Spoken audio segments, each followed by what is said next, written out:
is a wrinkled, balding racist. Blah, blah, blah. I just want the world to end. Blah, blah, blah, blah, blah. Blah, blah, blah, blah, blah, blah.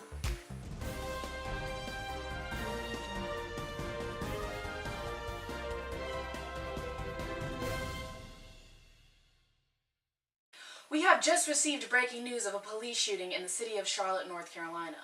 43-year-old Keith Lamont Scott was shot while waiting for his son to come home from school. Are you serious? Another police shooting? When is America gonna get their act together? Who knows? Wait, I bet we could easily find a logically sound solution to this epidemic of police shootings. I got it! So, when an officer is initiated, they must pick a family member to be shot and killed. And I know this may seem like murderous, but that's kind of what they're doing anyways. Well, when you put it that way, are there any other advantages for this proposal? Well, firstly, by killing particular members of the community, this proposition will help solve the world population crisis. As limited as our sources are, we cannot afford to have our world's population continue to increase. Know what I mean? Not bad, not bad. Families who live paycheck to paycheck will have one less mouth to feed and could save money, allowing them to no longer have to cut back on their spending. With more families of officers gaining the ability to spend their money on more than the basic necessities, there would be an improvement in our economy. Lastly, and most importantly, in a situation that an officer feels as though they are threatened by someone who has their hands up in submission, does not resist arrest, and has no weapon, they will think twice before reaching for their gun to shoot and kill and use unnecessary force.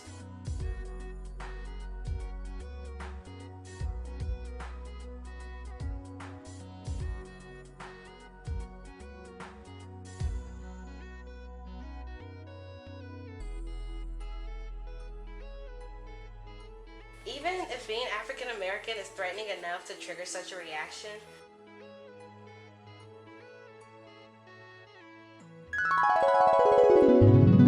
welcome family and friends to the graduation from the police academy. Now, before our officers can work in the community as an officer for you guys, we have to sacrifice a family member to be shot and killed. Right here we have Billy, Bob Jenkins' son, who has, offered himself as a sacrifice. Here we go.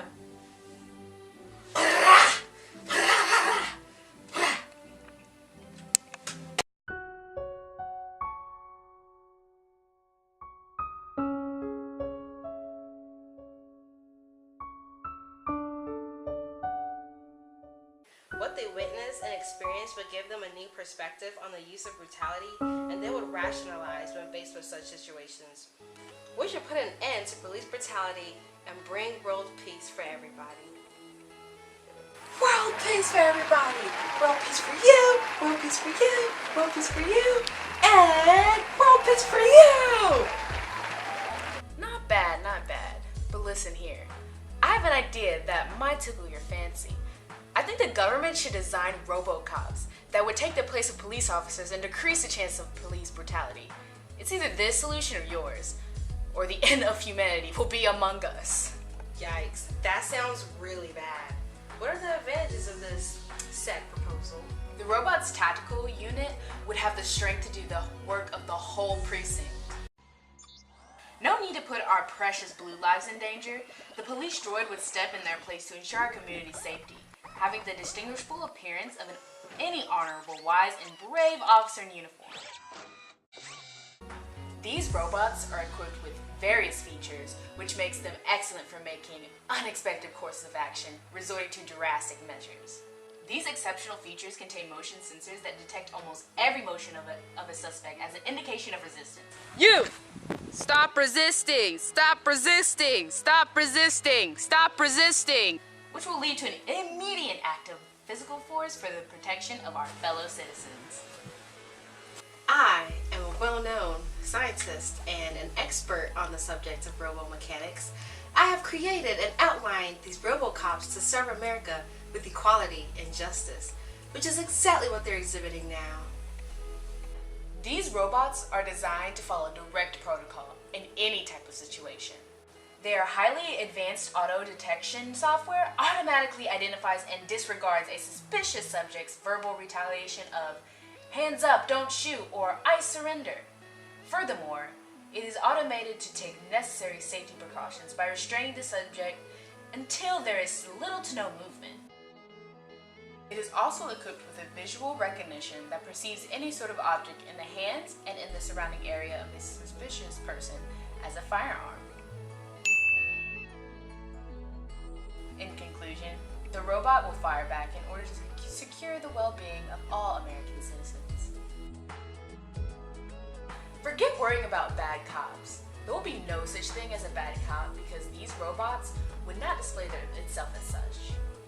To prevent any unnecessary problems for the sake and prosperity of the public, the RoboCop is constructed to place a weapon near the suspect, calculate a fabricated and detailed description of the dispute, and make the investigation seem finalized without any other complications. Of course, they won't seem suspicious of any illegal activity, because robots work for the law, and the law is most definitely legal. I can see both of our solutions working perfectly in the midst of this chaos. No corruption in law enforcement, police officers will lose their jobs to robots, and the community would not have to mourn the loss of lives taken away by police brutality, since a member of each police officer would be killed to end this brutality. Blah blah blah, proposing body cams as a solution. Blah blah blah, blah blah blah, blah blah. Body cameras. Using police body cameras is completely absurd and would be way too costly to our nation. A $2 tax increase on every American citizen is unreasonably expensive. We're in recession. Money does not come that easy now. As much as we wish it, money does not grow on trees, you know? Also, it would be an invasion of privacy for officers as well as the community, because video evidence for those who lose their lives or receive brutal treatment from officers do not matter, and our privacy does. I totally agree. Blah blah blah, firing bad cops. Blah blah blah, blah blah blah. What? Who the heck is making these proposals? Firing all the bad police officers will take too much time and effort. A single investigation will take longer than a normal investigation due to the special treatment, as well as the Law Enforcement Bill of Rights, which makes it nearly impossible for the public to hold bad cops accountable. Also, how can we actually tell what a person's true intentions are until it's too late? To even think about how investigators only have to gather clear and distinct evidence from an officer after a shooting type incident makes me tired thinking about the hassle. We should rather have them out on the streets keeping citizens safe rather than accusing. Additionally, when a shooting does occur, the grand juries will most likely avoid indicting officers. They are the central authoritative protection of our nation, and of course they're always right, so we can't have them behind bars. Blah blah, suggesting police officers use tasers instead of guns. Wow, they better get out of here with all of that. Why would an officer want to use a weapon as ineffective as a taser to de-escalate a situation where they feel threatened by an unarmed person of color who resist an arrest by putting their hands above their head? Officers don't get paid enough to risk their lives that easily. Using a gun to de-escalate the situation is appropriate protocol in such circumstances. A taser just wouldn't suffice for a peaceful arrest.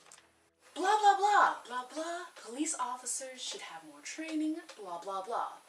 Police officers do not need more training. Varying from state to state, police officers have to go through an excruciating, long, and intense 19 weeks of training. Obviously, these officers are well versed in who is and who is not a potential suspect, which means that their quote-unquote slip-ups must obviously mean that the suspicious suspect was doing something harmful to our community, like, I don't know, selling CDs outside a gas station to make a living. Such a dastardly and toxic waste to our community that our police officers so honorably protected us from. For reals. Thanks for tuning in to Fox News, where we distort and you comply.